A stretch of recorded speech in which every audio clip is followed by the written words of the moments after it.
haddaba barnaamijkeena caawa wuxuu ku saabsan yahay Sheekh Maxamed Idriis ayaa si rasmi ah commentiga ugu bixiyay barta YouTube-ka ee heestii waayaha cusub ee Nabar iyo Naxdin.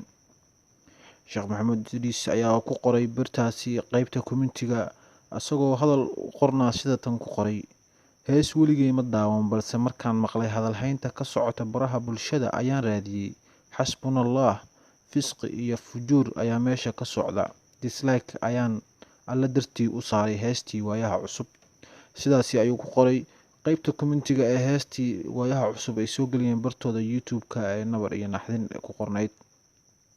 Sheekh Maxamed Idriis ayaa ka mid ah sheekhyada ugu waaweyn dhanka baraha bulshada Soomaalida sida aadka u isticmaasha, asagoo lambar 1 kaga jira sheekhyada ugu saameynta badan dhanka baraha bulshada maadaama si online ah uu u bixiyo cashiro, sidoo kalena uu yahay sheekhyada ugu firfircoon markay timaado dhanka tiknoolajiyadda ee baraha bulshada saameynta aadka u xoogan ku leh.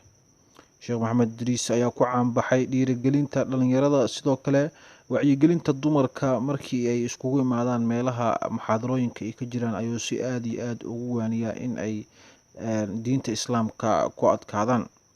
haddaba ma ahan markii ugu horeysay ee sheekhan uu soo bidhaamiyo arrimo badan, balse sheekhan ayaa sheegay inay tahay markii ugu horeysay uu isku dayo in hees uu daawado maadaama ay sababtay hadalhayn fara badan oo uu sheegay inuu baraha bulshada uu si aad ugu arkay, islamarkaana uu isyiri ka wardoon, balse markii uu meesha tagay uu ku arkay fisqi iyo fujuur, waa sida hadalka uu dhigay.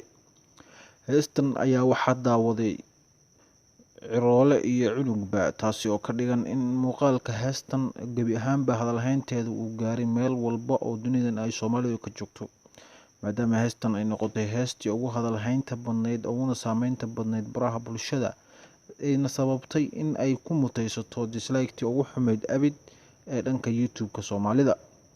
haddaba sidaasi ayuu Sheekh Maxamed Idriis ku sheegay in heestan uu daawaday alla dartiisna uu dislike u saaray, islamarkaana uu sheegay in meesha uu ka socdo fisqi iyo fujuur darteed ay u suurto gashay in muuqaalkan intuu daawado uu dislike saaro.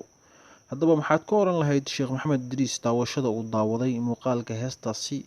miyuu ku saxan yahay mise miyuu ku khaldan yahay? qaybta hoose commentiga ayaad kaga dhiiban kartaa aarahda aad ka dhiibanayso muuqaalkan xilligan aad daawanayso. warkan ah in Sheekh Maxamed Idriis uu daawaday muuqaalkaasina waa war xaqiiqo ah oo dhab ah. waxaad ka daalacan kartaa qaybta commentiga ee heestaasi, islamarkaana aad ka geli kartaa channelkiisa rasmiga ah. sidoo kale uu kusoo bandhigay bartiisa Twitter-ka ah in heestaasi uu daawaday, islamarkaana alla dartiisa uu dislike u saaray.